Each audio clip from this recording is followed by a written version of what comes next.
Launch day then.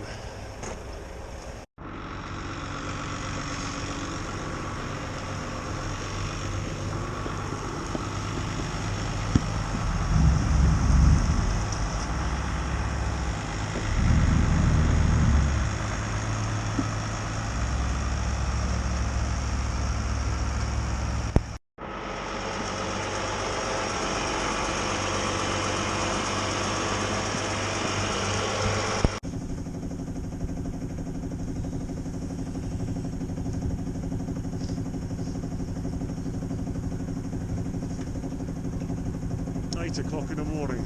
It is now. That was a 5 o'clock start. We're just about to go under that viaduct.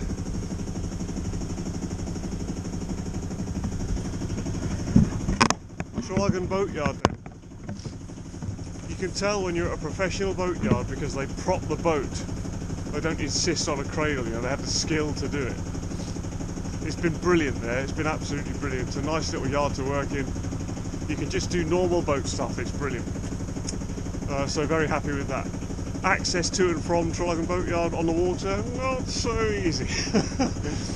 But the channel's very clearly marked. You've got to stay in the channel because, you know, I've got 2 metres under the keel here, but 5 metres that way and I'd be aground, hard aground. So you've got to be a little bit careful.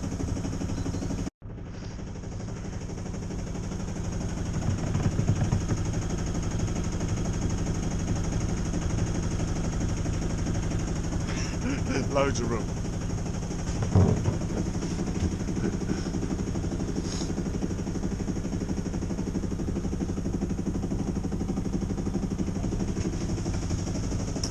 You probably can't see them, but the channel's marked with withies, they call them withies. And they're just little sticks in the ground basically. I mean here it's quite well marked, but there's one there, there's one over there, and you just have to wind your way down. And there are places where the channel is, I don't know, 5 or 6 metres wide. Sounds like a lot. Moments in attention. Beautiful round here though, eh?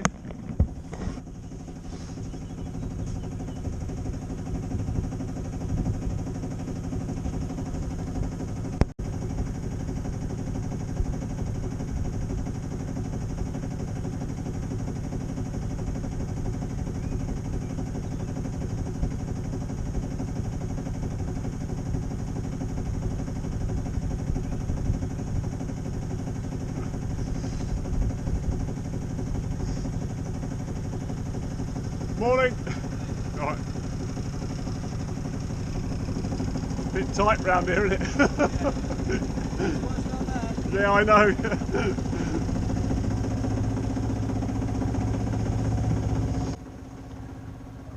Well, I must confess that whilst I don't usually engage in clickbait, the title of this video is a bit clickbait. It is of course not the last voyage of sailing vessel Roquetta, but it is the last voyage of Roquetta with me as the skipper, because I have sold.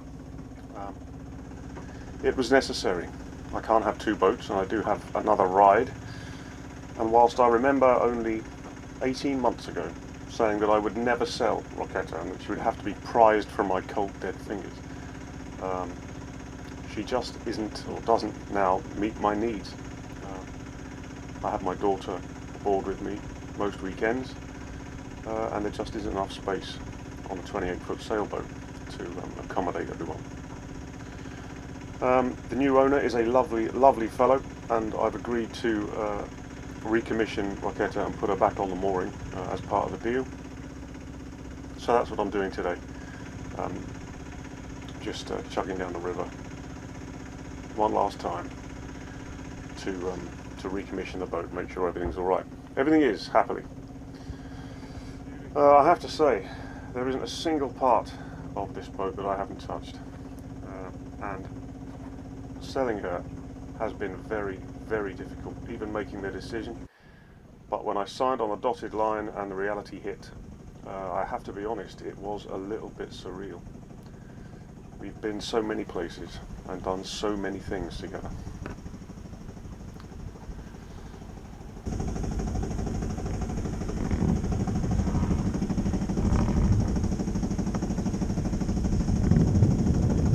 So far so good. We have not run aground. There's no wind, so I can't sail.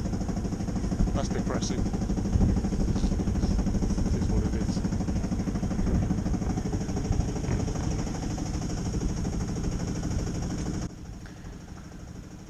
is. So my daughter, of course, has also been... Oh, new garage there, I made that. New spray hood, I made that. Oh, new mast step, I made that. New forehatch, I made that. Look at that deck paint. Oh yeah, I did that. Oh, new Genoa.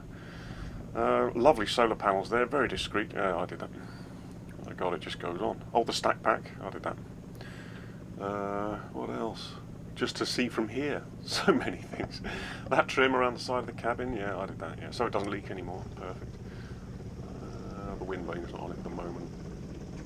Yeah, I mean, even my daughter is very sad about letting Roquetta go. She has a lot of fond memories. You can imagine how formative it is for her at her age, sailing to the Scillies with her dad. No, on a sailing boat, just incredible. But things change and we move on. And that's what I'll be doing. So, whilst it's the end of me on SV Roquetta, it's not the end of the channel. And the channel name for now won't change. And I should be back in a week or two with another video with my new ride in it. Stay tuned for that. Otherwise, this is me just taking a pew on the grab rails that I made on top of the cabin and taking in the view. And mulling it over and still trying to decide whether I've done the right thing or not.